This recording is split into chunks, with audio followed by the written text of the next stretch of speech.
दोस्तों, मेरा नाम है पूर्वा पारिक और आपने देखना शुरू कर दिया है वक्त की आवाज़ चैनल। आज गेस्ट इन द स्टूडियो हैं head neck cancer surgeon doctor Sudeep Srivastava. Doctor Sudeep ने नॉर्थ वेस्ट कैंसर अस्पताल अहमदाबाद में जूनियर कंसल्टेंट के रूप में और केयरवेल अस्पताल नीमच में विजिटिंग डॉक्टर के रूप में काम किया है। एट प्रेजेंट ये भगवान महावीर अस्पताल सुमेरपुर राजस्थान में प्रैक्टिस कर रहे हैं। इसी के साथ अहमदाबाद के Asian head neck cancer foundation नामक एनजीओ में ये जुड़े हुए हैं। आने वाले दिनों में डॉक्टर सुदीप की डेंटल ऑन्कोलॉजी पर एक किताब भी लॉन्च होने जा रही है। तो चलिए कैंसर जैसी गंभीर बीमारी पर अधिक जानकारी लेने के लिए डॉक्टर सुदीप से शिष्टाचार भेंट करते हैं।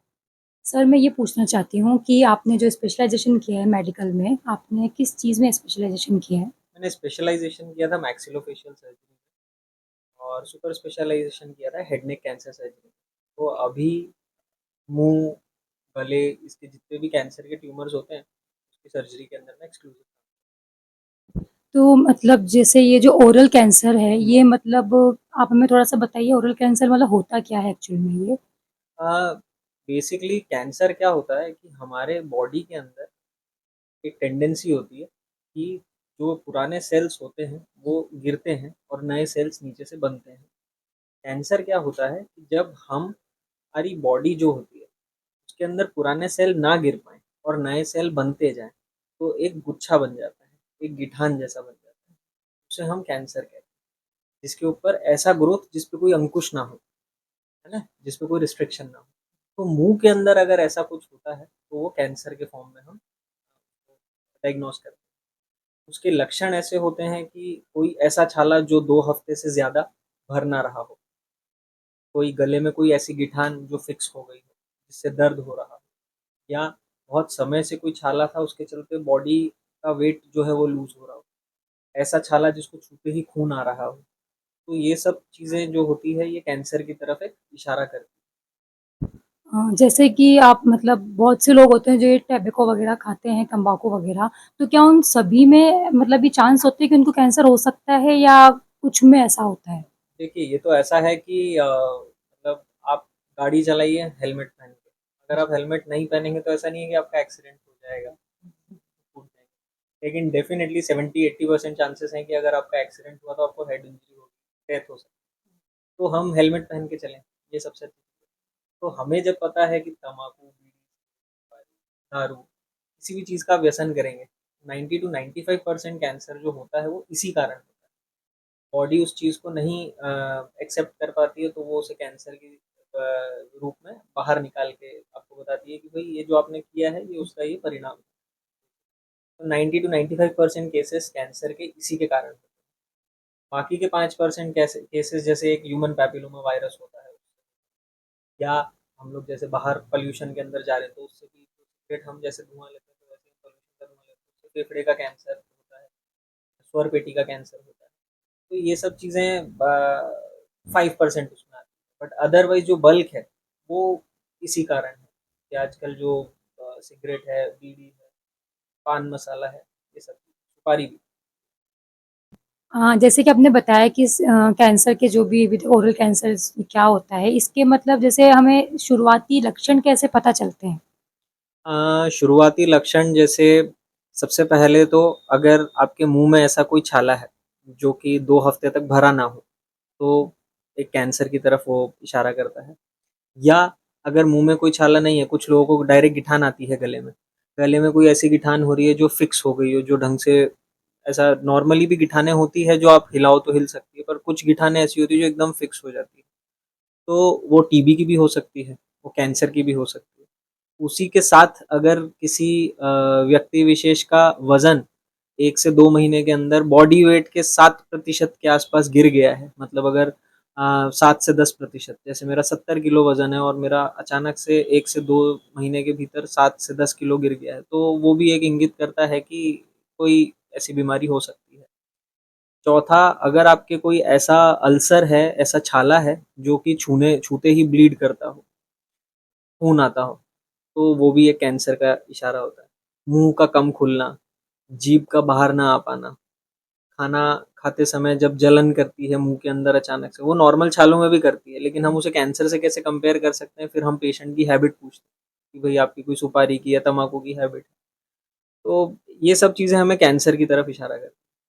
बाकी वैसे बॉडी भगवान ने ऐसी बनाई है कि कैंसर से पहले भी कुछ लक्षण होते हैं जिसे हम प्री कैंसरस लीजन्स बोलते हैं, कि अचानक कुछ लोग बोलते हैं कि मेरा गाल इतने टाइट हो गए हैं कि मैं अब पूरी तरीके से मुँह नहीं खोल पाता हूँ, चम्मच पूरा अंदर नहीं जाता है। वो कैंसर से पहले की कंडीशन है जिसे हम ओरल सबम्यूकस फाइब्रोसिस बोलते हैं।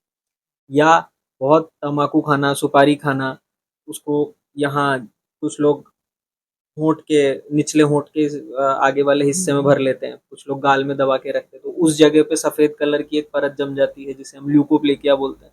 वो भी कैंसर से पहले का एक लक्षण है। तो अगर आप अर्ली स्टेजेस में ही समझ जाएँ तो हम कैंसर वाली स्टेज में प्रोग्रेस होने से रुक सकते हैं। मैं आपसे ये पूछना चाहती हूँ कि जैसे फॉर एग्ज़ाम्पल किसी पेशेंट को डायग्नोस हो गया कि उसको कैंसर है, तो फिर उसको मतलब क्या करना चाहिए स्टार्टिंग में मतलब? अगर पेशेंट को डायग्नोस हुआ है कि वो कैंसर है, तो सबसे पहले कैंसर कहीं का भी हो, आपके पास एक बायोप्सी रिपोर्ट होती है। बायोप्सी मतलब जहाँ का भी उसको ट्यूमर है, जहाँ पे भी छाला हुआ है, तो वहाँ से उसका छोटा-सा नाखून बराबर एक मांस का टुकड़ा निकाल के उसे लैब में भेजा जाता है। उसके बाद आपके पास बायोप्सी रिपोर्ट आती है जिसमें लिखा रहता है कि ये कैंसर ही है।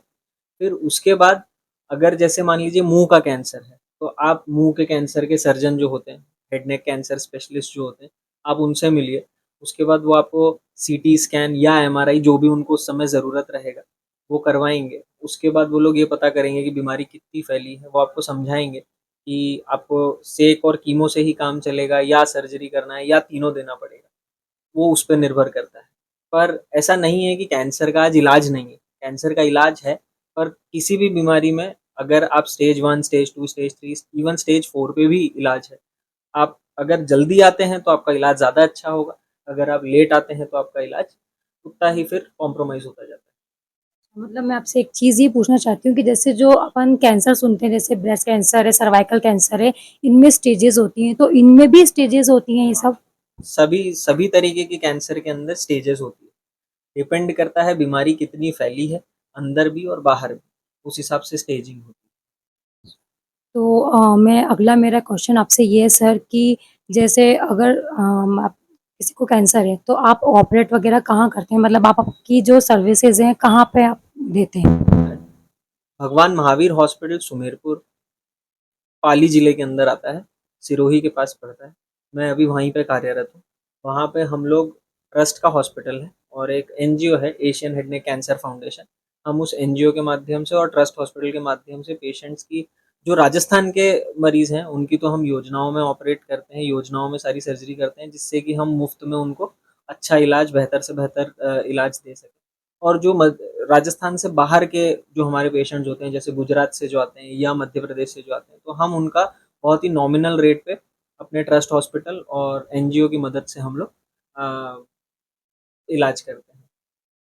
ये तो सर जैसे आजकल सभी इंस्टाग्राम चलाती हैं, तो मैं भी जैसे देखती हूँ बहुत से डॉक्टर्स हैं जो इंस्टाग्राम पे हैं, बहुत सारे पेशेंट्स वगैरह उनसे कॉन्टैक्ट करते हैं, तो आपका भी ऐसा कुछ मतलब ऑनलाइन प्लेटफ़ॉर्म है जिससे पेशेंट का मतलब आपसे कॉन्टैक्ट कर सकते हैं? बिल्कुल, हम मेरे खुद का पर्सनल इंस्टा हैंडल भी है, डॉक्टर सुदीप श्रीवास्तव नाम से, और हमारी एनजीओ का भी हैंडल है, Asian head neck cancer foundation.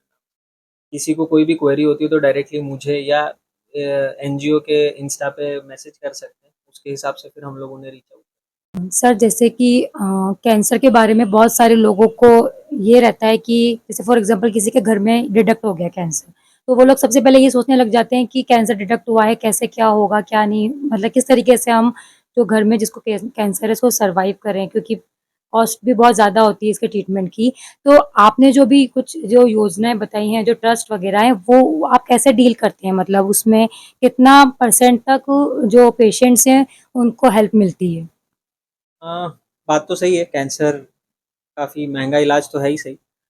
जब पहली बार पेशेंट आपके पास आता है फर्स्ट कंसल्टेशन पे, जब आप उसको बायोप्सी रिपोर्ट थमाते हो और आप ये उसे बताते हो कि आपको कैंसर की बीमारी डायग्नोस हुई है, तो बेसिकली वो ही नहीं, पूरी की पूरी फैमिली ही सकते में आ जाती है।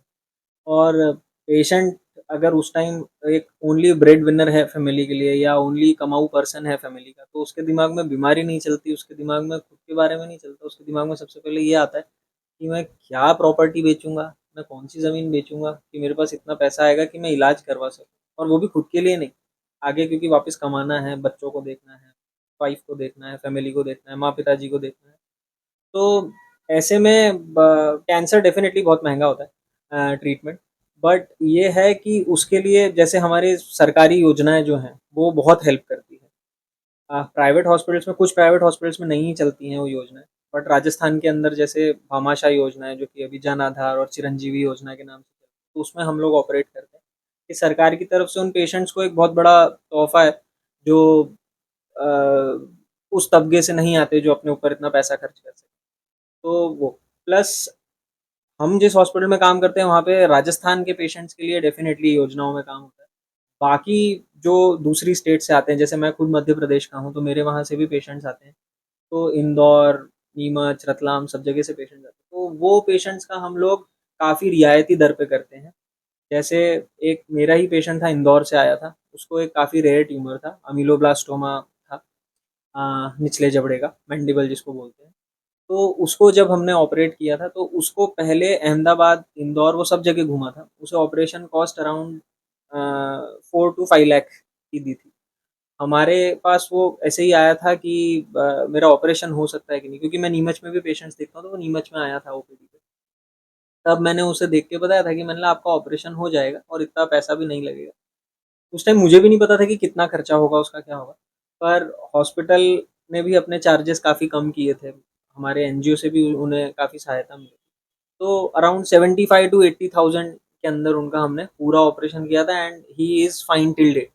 उस बात को अराउंड 1 साल 1.5 साल हो गया है, he is fine till date. तो काफ़ी ज़्यादा डिफरेंस आ जाता है अगर आप अहमदाबाद से करवाएं या किसी और प्राइवेट हॉस्पिटल से करवाएं, और आप हमारे पास आके हमारे ट्रस्ट हॉस्पिटल। सर जैसे कि जब डायग्नोस होता है कैंसर किसी पेशेंट को, तो उसकी जो लिविंग एक्सपेक्टेंसी है वो मतलब कितने कैसे डिपेंड मतलब डिपेंड कैसे करती है? एक्चुअली कोई भी बीमारी होती है, वो अपने शुरुआती स्टेज में ही अगर उसे ख़त्म कर दिया जाए, जब वो बॉडी को ज़्यादा हार्म नहीं पहुंचाती है, तो लिविंग एक्सपेक्टेंसी थोड़ी सी ज़्यादा होती है, अच्छी होती है।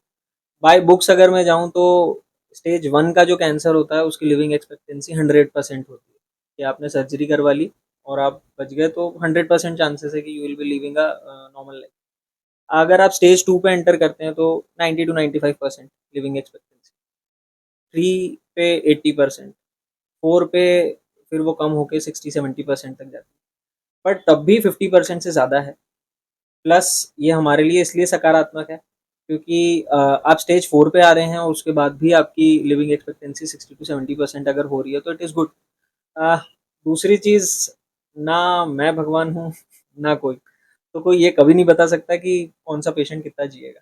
मेरे पास ऐसे भी एग्जांपल्स हैं जो 4th स्टेज के अंदर हमारे पास ऑपरेट हुए थे और 4-4 5-5 साल के बाद भी वो एकदम बढ़िया है।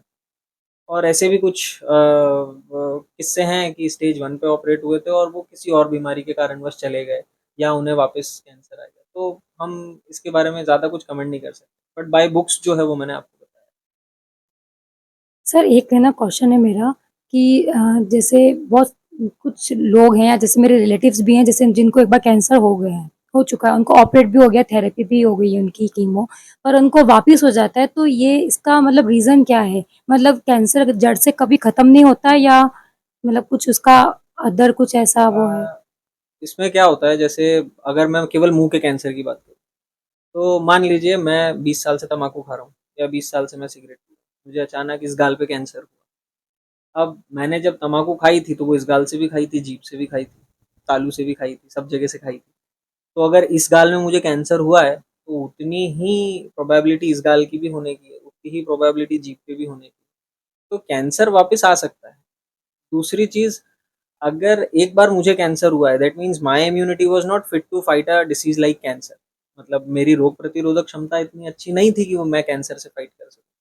तो नॉर्मल आदमी के कंपैरिजन में मुझे कैंसर होने की आशंका ज़्यादा रहेगी। तो ये भी होता है। पर अल्टीमेटली मुझे ये बीमारी वापस हो जाएगी तो उसका मतलब ये नहीं है कि मैं अभी ट्रीटमेंट ना लूँ।